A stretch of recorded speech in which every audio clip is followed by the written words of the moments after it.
back to the On The Rhoad Sports Talk Show. I'm your host, Landon Rhoads, coming at you once again from my living room. On today's episode, we're going to be talking a little bit of NBA fantasy action and then some NFL playoff implications as we really coming up on the end of the regular season here. On the show today, I have my good friend Jason Khavari. Jason, thanks for being on. Hey, of course. Thanks for having me, man. We're going to get things started with our fantasy basketball picks. More specifically, our three guys that we think are going to maybe take a step forward we definitely want to target in the fantasy draft, and then three guys we might shy away from a little bit in the coming fantasy draft. Jason and I are actually going to be in the same fantasy league here this coming year, and we have been, this is 4 years running now? Oh, yeah. So, tradition. Yeah. It's a tradition. We have gone back and forth for years with this, so definitely want to get his takes on this. So who's your number one guy to look forward to this coming year? So my number one, not necessarily in any order here, but one that I'm really looking forward to is Bam Adebayo, to take the next step, really, because he was great in the playoffs here, really came on strong through the whole of last year, but I think he carries forward what he did in the playoffs, taking the Heat to the finals. There were some injury concerns there, like we had mentioned we were talking, but overall, I do think he's going to be awesome this year. More of what we saw in the playoff run for last year. Definitely agree with you. I think Bam is going to keep just progressing, getting better, and the injury concern, I see him as a young player. I mean, he is a young player. I wouldn't overthink that. I think he'll probably be fine injury-wise. But my number one, this is your guy. I know you love this guy, Luka Doncic. He just seems to get better every year. As a rookie, phenomenal. As a second-year player, even better. Barring injury, but I mean, that's with all of these guys. We have no reason to think Luka would get injured, but barring injury, I just see him taking the next step, getting even better, and who knows what awards conversations he could potentially be in. What do you think about Luka? Absolutely. I think he's going to be awesome this year. Like, even through last year and then into the bubble too, he was averaging almost 30, 10, and 10, which is insane. And I think it's important to note, again, this is like an actual good winning 30, 10, and 10 versus the Westbrook 30, 10, and 10, which is just numbers. So I think he takes the next step. We're looking at a possible MVP candidate here in his third year. Definitely. I expect him to win at least one MVP award, I'd say, at some point in his career, maybe as early as his third year. Let's just wait and see. But that's definitely a guy I like it. Again, not in any particular order for me as well. But now for you, who's in the 2 slot here?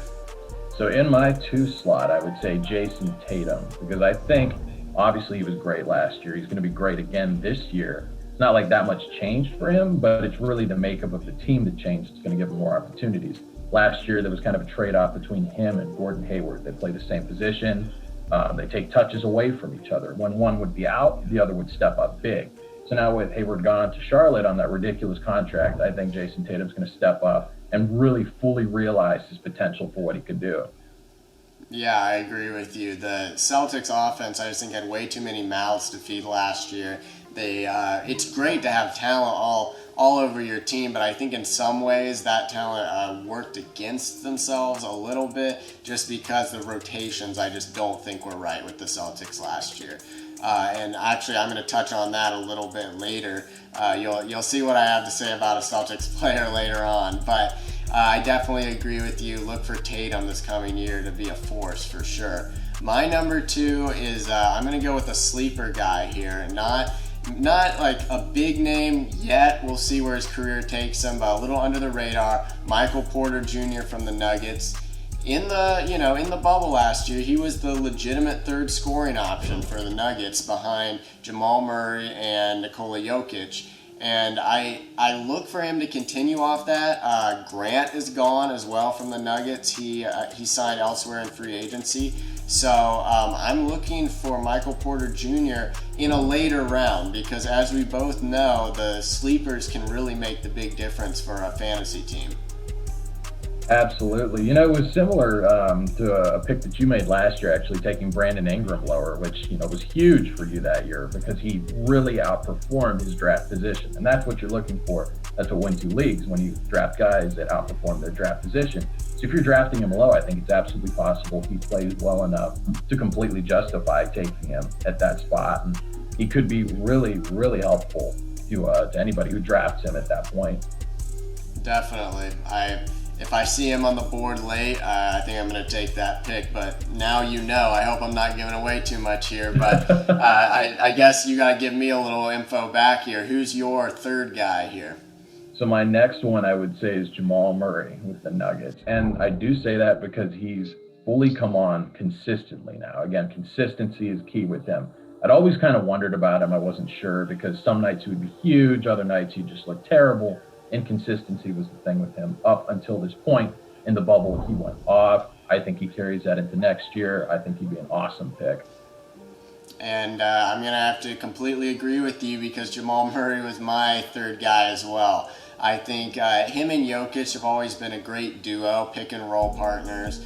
But in the playoffs, we really saw Murray actually in the driver's seat of that little tandem. And in the past, I've always felt like Jokic was more of the one and he was the two, Jamal Murray, in terms of like priority with the offense. But I really saw Murray take it into his own hands, and I think he's going to be an all-star for sure this coming year. Just have to see how it all develops, but totally in love with that Murray pick too. Well, it depends how high. I wouldn't pick him overly high, but I'd pick him, I don't know, maybe like somewhere in the second or definitely third round. I don't know. We'll just have to see how everything plays out. And while we're touching on that subject, maybe look for Jokic to take a step back this coming year. I wouldn't be surprised to see Murray take a shot or two away from him this season that maybe per game that Jokic would have taken.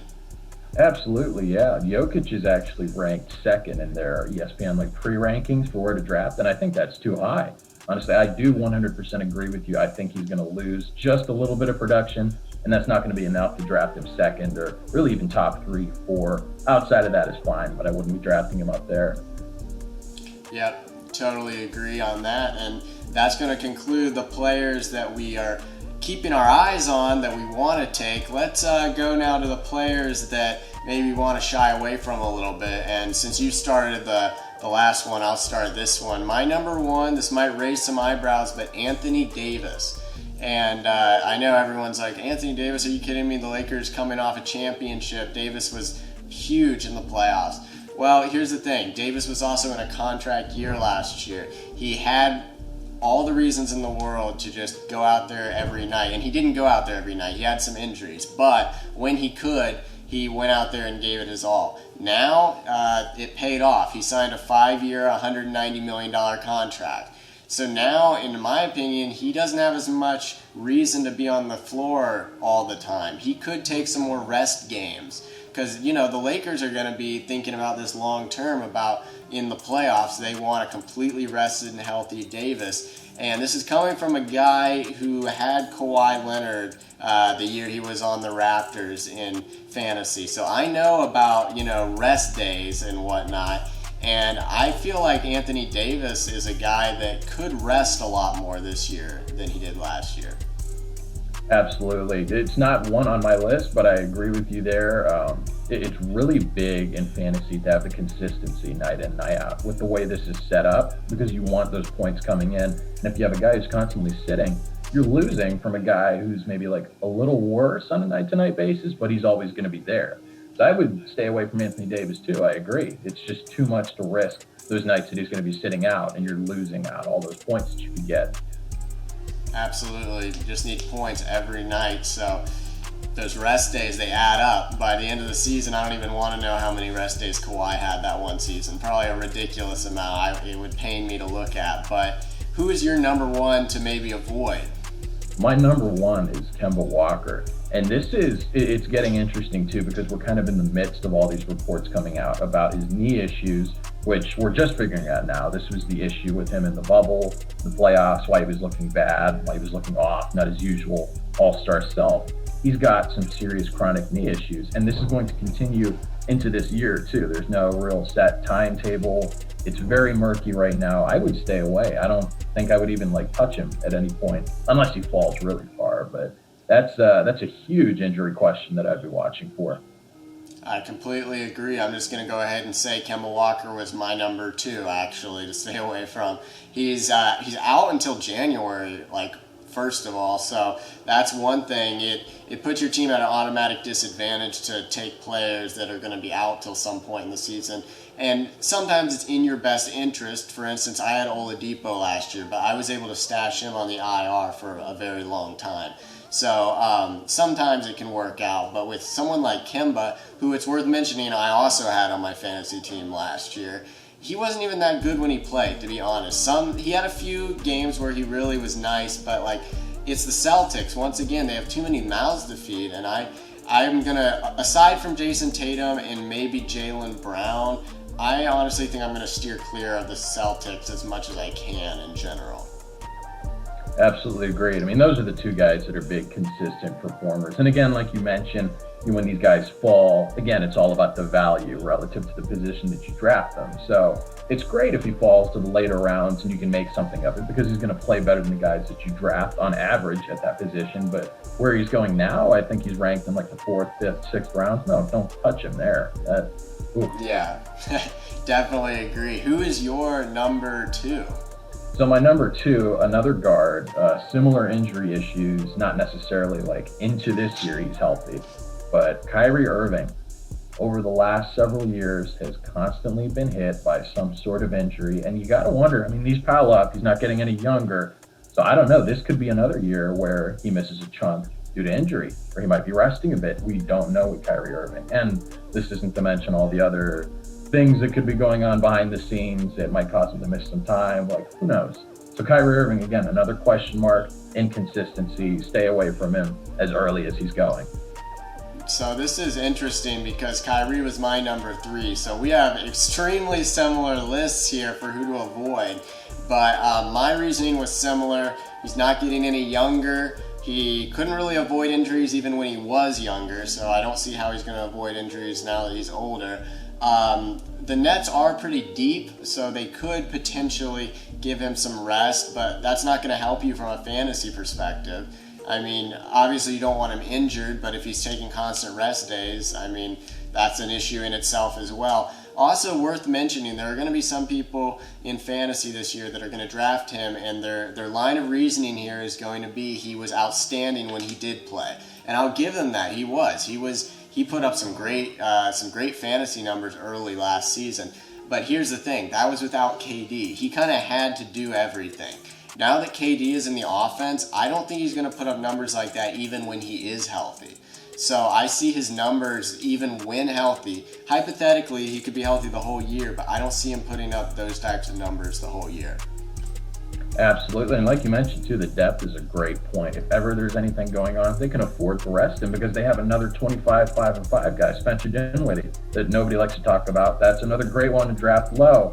Never know what's going to happen. You know, he might be able to step into a larger role like he did last year, end up putting up huge numbers, all-star quality, realistically. So it's another one to watch for, a bonus. Yeah, I like Dinwiddie as well, and honestly, while we're talking about the Nets, LeVert as well. LeVert was great last season too. Just a lot of depth there. It makes me concerned about Kyrie, but I'm interested to hear your third guy here because it's got to be someone different than who I had. So who is your third? My third here is the guy that you loved last year. It's John Collins. Despite any other issues he had as far as being out for long chunks of time, I think the issue with him this year is that they're looking for him to play a stretch 4 role, but he's going to lose a lot of what he would have done playing, I guess, in that role, but more the center role because they bring in Capella and they also signed Gallinari, who will be eating into his minutes at 4. They're kind of taking away from what he would be like his bread and butter as a 2010 guy. His role isn't as clearly defined as it was last year. So I'd be watching for him because, again, that's another question mark. Like, who knows what his role is? Who knows what he's going to do, given all this turnover with the Hawks? Yeah, I agree with you. I did like John Collins last year before the performance-enhancing drug issue, obviously. But he was solid last year, but I agree with what you're saying. Him and Trae Young, those were like the 2 guys in Atlanta. Now there's a lot more depth. I mean, not to mention Bogdanovich. I mean, that's a shooting guard, not a similar position, but it's still just more people there that are going to take shots away. So I agree with you. I think the Hawks are going to be an interesting team to take players from in general next year, because I think they're going to be a new look team in general. Just a lot of new guys there. So that concludes our fantasy basketball segment here. Hope we gave you guys some info that can help you do well in your draft. But we're going to move on now to the NFL playoff picture. And we're filming this on a Sunday, so some games have actually just ended. Some are still going on here Sunday evening. But the Saints became the first team to actually clinch a playoff berth. So we know that we're going to have New Orleans in there, and most likely a home field advantage. I don't see them losing that. The Buccaneers would really have to come on strong out of nowhere here. But I just wanted your takeaways, maybe some certain conferences, or excuse me, some divisions to watch for, and yeah, your overall takeaways, some tight races, anything like that. Obviously, the big one here, seeing as we're in Cleveland, I'm a huge Cleveland fan myself, is the AFC North. We have the Steelers, who are pretty clearly going to win the division there, but the Browns in hot pursuit. Hopefully, knock on wood, don't want to jinx anything, are going to lock up a wild card spot, make it to the playoffs for the first time since 2002. The Ravens are still in there too. They're hit hard by COVID, but we'll see what happens with that. That's one to watch. Also, another one is the AFC South, with the Titans losing today, with the Colts winning today. The Titans are still up because they're winning in the division overall. That's another one that's going to be tight for me in the AFC. So that's two. What were you thinking about those two there? It was similar thoughts. I mean, the Browns, I want the Browns to make the playoffs. I think it'd be a great thing to see. And I think they can hold the Ravens off, but we'll just have to see. I don't see them catching the Steelers. I don't know. I'd have to see if they could even mathematically catch up to the Steelers anymore. It would probably take something wild at this point. But I think that's about how it's going to finish, about how it looks now. The Ravens could sneak in the playoffs. They do have those COVID issues. It's interesting because that's an issue that's unique to this season. You'd never have that going on in a regular season. So I hope it doesn't cause anyone to view this season any differently than any other. I don't want to hear anything about this season not being legitimate or anything like that. I think every team, COVID affects everybody. It's unfortunate that it happened to some teams and not others, but although I believe it's affected just about every team at this point. But one I'm really looking at is the NFC East. I've talked about it a few shows back. I said the Giants. I thought the Giants were going to come out on top, and it's looking like they will. Colt McCoy leading the charge right now. Daniel Jones, I'd have to check on his injury status. Off the top of my head, I don't know when he's expected back, but I'm assuming it would be by playoff time. Daniel Jones, I really liked how he looked before he went down with the injury. I thought he was someone that I kind of doubted when he first got drafted, but I thought he looked a lot better this year, honestly. Coming from someone that, like I said, was not a big fan of his when he got drafted. But so there's that. And then I also just want to give a major shout out here to the NFC West, because according to the current projections, every team in the NFC West, aside from the 49ers, is supposed to make the playoffs. And the Niners are in the race still as well. They're at about the 10 spot right now, and the top 7 make it. So when you have all 4 of the teams in your division that are just able to be in contention for the playoffs, and you have divisions like the NFC East that one team is going to get in just on technicalities, basically. The NFC West is like Dr. Jekyll, and then you have the NFC East, it's like Mr. Hyde. It's just like this is just a mess over here, and then this is like performing at the highest level, the NFC West. What do you think about those two divisions? Yeah, the NFC East, it's a shame they have to be included this year, and it's a shame that it works the way they do, because none of these teams deserve to be in the playoffs. They're all terrible. I agree on the Giants. It's interesting with Daniel Jones, Colt McCoy stepping in his stead with him hurt. One other team that I'd watch in that division is the Washington football team with Alex Smith, who, again, huge props to him coming off that horrific leg injury. It's a miracle that he's playing again. That's awesome. But I'd watch them as he's stepping back into playing as we knew he used to be able to. He's playing really well, and they may come on strong over the last 4 or 5 games here. that's tight, as bad as that division is. And again, 100% agreed on the NFC West. I mean, it's a shame we can't see more of that division, that quality football, great teams from that, because we have to have someone from the NFC East in the playoffs. Yeah, absolutely. It's going to be a shame if, for instance, the Cardinals get pushed out by the Giants, something like that. It is a shame, but it is how the system works. And I mean, let's not forget the year that the Seahawks got in a similar situation. The NFC West used to be a very, very bad division. I remember the year I think the Seahawks got in with a 7-9 record, I believe, and they actually knocked off the Saints, who were the defending champs, I believe, at the time, in round one. That was the beast mode, beast quake play. Everyone remembers that. So I will say, as much as it stinks to see maybe better teams talent-wise get knocked out for a team with a bad record that just happened to win their division, it is worth noting that sometimes they can show that they belong in the playoffs. Every once in a while you have one of those teams with a bad record that proves themselves. So we're just going to have to wait and see. Agreed, yeah. And I mean, I'm thinking right now it's either the Giants or the Washington football team. Both of whom have better defenses than you would think when you really look into the statistics and how they performed. I think and then they're better than what people are saying. I'm not gonna try to sugarcoat it, say they're incredible, but it should be interesting, whoever does make it out of that division. Definitely. We're going to be monitoring this playoff race as it really heats up, and it's about to come to a close. Before we know it, it's going to be playoff time. But Jason, thanks for coming on the show and talking NBA and talking NFL. It was a pleasure. Hey, of course. Thank you again for having me, man.